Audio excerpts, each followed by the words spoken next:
เด็กๆ คะ วันนี้เราจะมาเรียนในเรื่องการเขียนเรียงความกันค่ะ การเขียนเรียงความง่ายมากๆเลย ก่อนที่เราจะไปเรียนนะคะ คุณครูอยากให้เด็กๆจำแล้วก็จำแล้วก็จำนะคะ สิ่งที่คุณครูกำลังจะพูดต่อไปนี้ ขออนุญาตร่ายเวทมนต์คาถาใส่เด็กๆนะคะถือปึ้งนะคะ เด็กๆจำไว้นะคะ การเขียนเรียงความประกอบไปด้วยคำนำเนื้อเรื่องสรุปคำนำเนื้อเรื่องสรุปคำนำเนื้อเรื่องสรุปคำนำเนื้อเรื่องสรุปนะคะโอเคหลังจากที่เด็กๆจำได้แล้วขั้นตอนต่อไปง่ายมากๆเลยนะคะไปดูกันดีกว่าการเขียนเรียงความคืออะไร การเขียนเรียงความก็คือการที่เราสนใจนะคะในเรื่องนั้นๆ แล้วเราก็จะต้องไปศึกษาหาความรู้เพิ่มเติม อาจจะด้วยการอ่าน การฟัง การสอบถามอะไรก็แล้วแต่นะคะ จากนั้นนำข้อมูลเหล่านั้นนะคะมาเรียบเรียงใหม่นะคะ มาเขียนใหม่ด้วยภาษาที่ถูกต้องชัดเจนนะคะ และลายมือก็เป็นสิ่งที่สำคัญมากๆนะคะ จะต้องเขียนด้วยลายมือที่สวยงาม เพื่ออะไรเอ่ย ก็เพื่อเวลาคนที่เขามาอ่านผลงานของเรา เขาจะได้เข้าใจตรงตามวัตถุประสงค์ที่เราต้องการจะให้เขาทราบนั่นเองค่ะซึ่งการเขียนเรียงความมีหลากหลายรูปแบบนะคะเด็กๆ อาจจะเป็นการเขียนจากเรื่องราวของเราก็ได้ หรืออาจจะเป็นเรื่องที่เรานึกนะคะจินตนาการขึ้นมา หรือเรื่องที่เราศึกษาค้นคว้าเพิ่มเติมนะคะ อาจจะเป็นเรื่องที่ให้ความรู้และอื่นๆอีกมากมายนะคะ เขียนได้หลายแบบเลยรูปแบบของเรียงความย้ำอีกครั้งนะคะประกอบไปด้วยคำนำเนื้อเรื่องสรุปคำนำเนื้อเรื่องสรุปคำนำเนื้อเรื่องสรุปโอเคค่ะง่ายมากๆเนาะเด็กๆน่าจะจำได้ตั้งแต่สไลด์แรกที่ครูพูดไปแล้วนะคะอ่ะรูปแบบของมันนะคะที่เราจำกันนี่แหละนะคะนี่หน้าตามันเป็นอย่างนี้ค่ะเด็กๆในกรอบสีขาวนี้นะคะฉะนั้นการเขียนเรียงความอันดับแรกนะคะเราเขียนเรื่องอะไรนะคะใส่ชื่อเรื่องลงไปนะคะให้เรียบร้อยจากนั้นนะคะบรรทัดต่อไปค่ะเด็กๆค่ะเดี๋ยวครูขอขีดเส้นกันหน้านะอาจจะไม่ค่อยตรงนะฟืบนี่นะคะเรียงความประกอบไปด้วยอะไรคะคำนำเนื้อเรื่องสรุปแน่เด็กๆเก่งมากๆเลยจำได้แล้วนะคะฉะนั้นในบรรทัดแรกเด็กๆก็เขียนย่อหน้าเข้ามานะคะแล้วก็จากนั้นให้เด็กๆเริ่มเขียนลงไปเลยนะคะส่วนที่เป็นคำนามก็เขียนลงไปให้สุดบรรทัดเมื่อสุดบรรทัดก็ขึ้นบรรทัดใหม่ซึ่งบรรทัดใหม่เด็กๆก็เขียนชิดเส้นกันหน้าได้เลยนะคะคำนำที่ดีก็จะไม่ยาวมากนะคะก็ถ้าเป็นความเรียงก็ไม่ควรจะเกิน5บรรทัดเนาะทีนี้เมื่อเขียนคำนำเสร็จแล้วนะคะให้เด็กๆมาเขียนส่วนที่เป็นเนื้อเรื่องค่ะก็จะต้องขึ้นย่อหน้าใหม่นะคะเห็นไหมไม่ต้องเขียนชิดเส้นกันหน้านะคะเริ่มเขียนไปเลยนะคะเนื้อเรื่องที่เราเรียบเรียงไว้เรียบร้อยแล้วนะคะเดี๋ยวครูจะอธิบายให้ฟังเนาะว่าหลักการเขียนคำนำเนื้อเรื่องสรุปเนี่ยเขาเขียนกันยังไงนะคะเมื่อเขียนเนื้อเรื่องเสร็จเรียบร้อยแล้วเราก็จะมาเขียนย่อหน้าสุดท้ายนั่นคือสรุปนั่นเองค่ะฉะนั้นเขียนสรุปก็ไม่ต้องเขียนชิดเส้นกันหน้านะให้ย่อหน้ามานิดนึงแล้วก็เริ่มเขียนนะคะพอเขียนสุดเส้นแล้วก็ขึ้นบรรทัดใหม่นะคะก็เขียนชิดได้เนาะก็เขียนให้จบนะคะสรุปที่ดีก็จะต้องเป็นสรุปแบบสั้นๆได้ใจความนั่นเองนะคะซึ่งอันนี้มันเป็นรูปแบบหน้าตาของมันให้เด็กๆดูแล้วก็จำไว้ก่อนนะคะมารู้จักกับคำนำกันก่อนนะคะคำนำนะคะจะเป็นส่วนที่อยู่ส่วนแรกของการเขียนเรียงความเลยนะคะหลังจากเขียนชื่อเรื่องเสร็จปุ๊บเราก็จะต้องมาเขียนคำนำส่วนนี้สำคัญมากๆเพราะว่าการที่ผู้อื่นเขาจะอ่านเรียงความของเราจบหรือไม่ขึ้นอยู่กับส่วนนี้เลยนะคะฉะนั้นต้องเขียนให้มันน่าสนใจค่ะให้มันเร้าใจให้คนอ่านแล้วรู้สึกว่าเฮ้ย เนื้อเรื่องเนี่ยมันจะต้องเป็นยังไงต่อนะอะไรอย่างเงี้ยค่ะฉะนั้นคำนำที่ดีก็ไม่ควรจะยาวจนเกินไปนะคะซึ่งนอกเหนือจากการเขียนคำนำแบบความเรียงแล้วเราสามารถใช้กลอนใช้คำขวัญใช้คำคมนะคะเขียนเป็นคำนำก็ได้นะคะก็จะทำให้คำนำของเรามันน่าสนใจมากยิ่งขึ้นเนาะเด็กๆจำไว้นะคะถ้าเด็กๆเลือกกลอนหรือคำขวัญมาเขียนเป็นคำนำต้องให้มันเป็นคำกลอนหรือคำขวัญที่มีความหมายสอดคล้องกับเรื่องที่เราจะเขียนด้วยต่อไปในส่วนของเนื้อเรื่องค่ะในส่วนนี้รายละเอียดจะเยอะเนาะฉะนั้นในส่วนของเนื้อเรื่องเนี่ยอาจจะมีมากกว่า1ย่อหน้าก็ได้นะคะเด็กๆก็จะต้องทำการวางโครงร่างของการเขียนเนื้อเรื่องก่อนว่าเราจะเขียนในหัวข้ออะไรบ้างนะคะ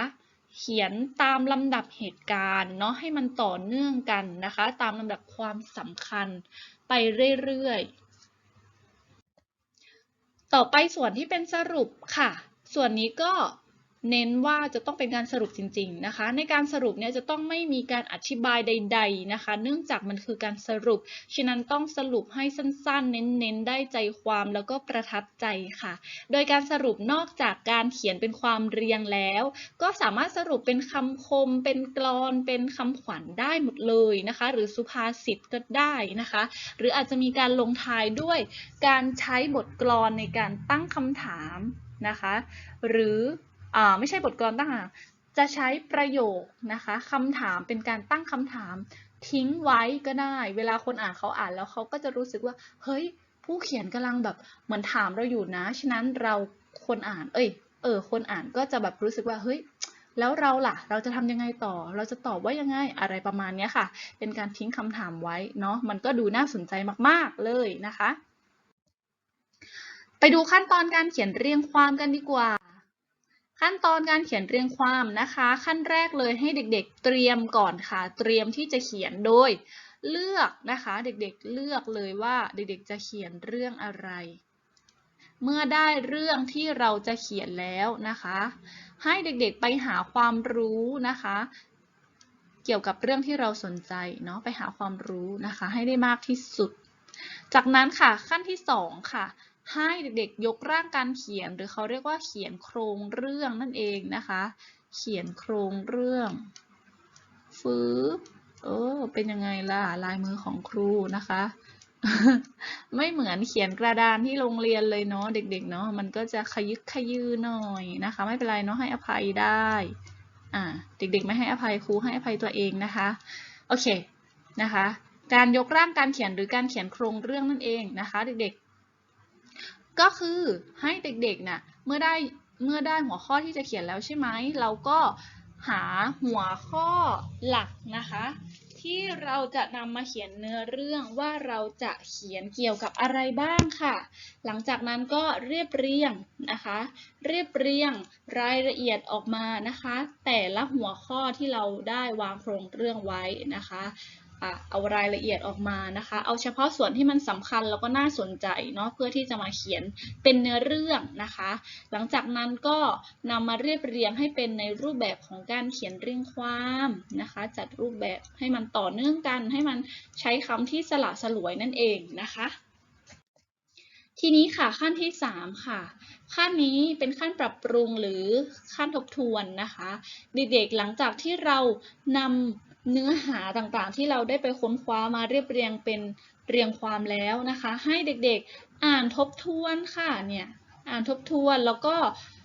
ตรวจสอบนะคะดูว่าเนื้อหาเนี่ยควรจะลดหรือควรจะเพิ่มตรงไหนคำไหนตัดออกไหมคำไหนเหมาะสมไหมนะคะรวมถึงตรวจสอบว่าเรา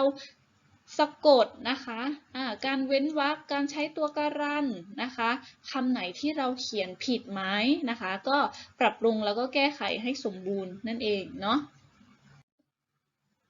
มาดูลักษณะการเขียนเรียงความที่ดีนะคะเด็กๆค่ะการเขียนเรียงความที่ดีเนี่ยจะต้องเขียนให้มัน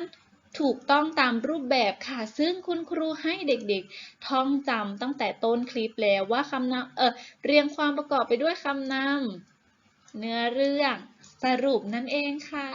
ร่ายเวทมนต์ไปแล้วไม่มีใครลืมแน่นอนนะคะฉะนั้นเด็กๆต้องจำให้แม่น อันนี้คือรูปแบบของการเขียนเรียงความที่ถูกต้องนะคะ ต่อไปค่ะเนื้อเรื่องที่ดีจะต้องมีสาระชัดเจนลำดับความคิดจะต้องดีด้วยนั่นหมายถึงว่าการเรียงลำดับเนี่ยมันจะต้องสอดคล้องต่อเนื่องเป็นเรื่องเดียวกันนะคะไม่วกไปวนมาเนาะ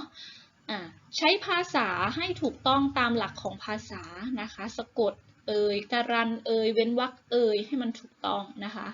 มีการใช้ข้อคิดเห็นหรือแสดงความคิดเห็นที่แปลกใหม่แทรกเข้ามานะคะ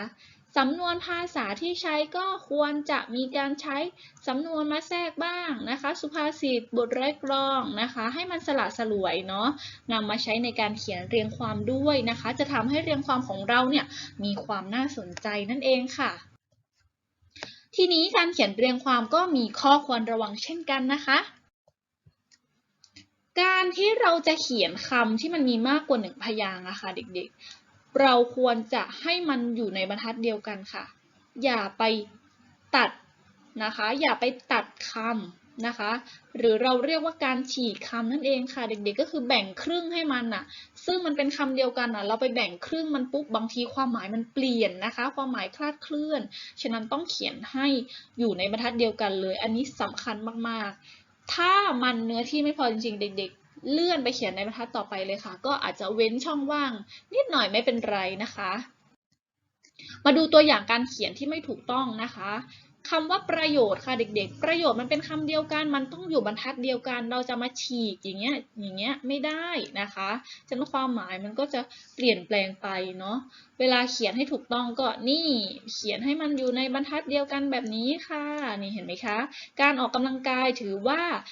อได้ว่าเป็นกิจกรรมหนึ่งที่มีประโยชน์อย่างยิ่งต่อสุขภาพค่ะตัวอย่างอีกคำหนึ่งนะคะคำว่าความสามารถ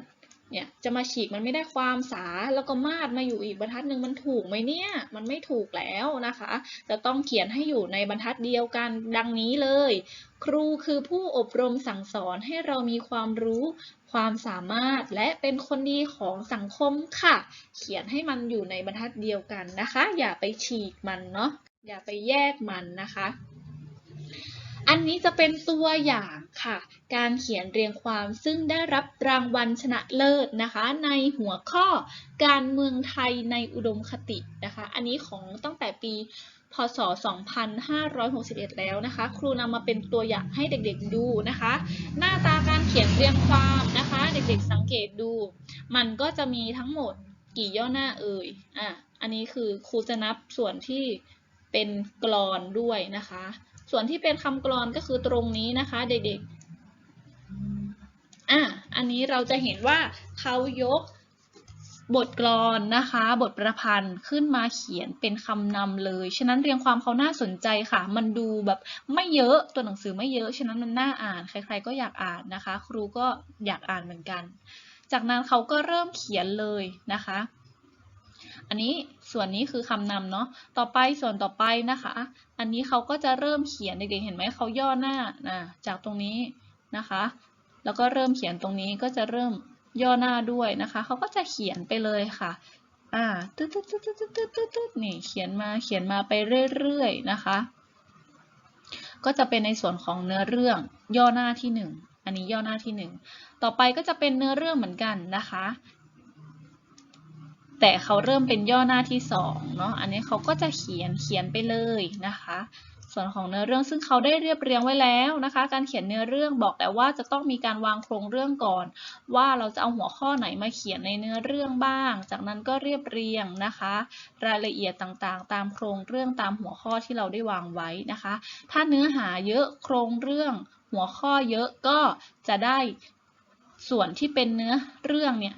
หลายย่อหน้านะคะเช่นตัวอย่างในเรียงความนี้นะคะจากนั้นค่ะสุดท้ายเลยก็จะเป็นส่วนของการสรุปค่ะเห็นไหมคะจากตรงนี้มาตรงนี้เขาจะย่อหน้าเห็นไหมคะก็จะเป็นย่อหน้าสุดท้ายเรียกว่าสรุปเขาก็จะสรุปสั้นๆค่ะแค่2บรรทัดเองนี่อันนี้คือหน้าตาของการเขียนเรียงความนะคะเด็กๆฉะนั้นจำไว้เลยนะคะดูนะอันนี้เส้นกันหน้านะคะเส้นกันหน้าอันนี้เป็นส่วนของคำนำนะคะ เวลาเขียนเรียงความจริงๆเด็กๆอย่าไปเขียนคำว่าคำนำนะคะให้เขียนเนื้อหาที่เป็นคำนำลงไปเลยนะคะจากนั้นอันนี้เป็นเนื้อเรื่องนะคะเนื้อเรื่องให้เด็กๆเข้าใจอ่า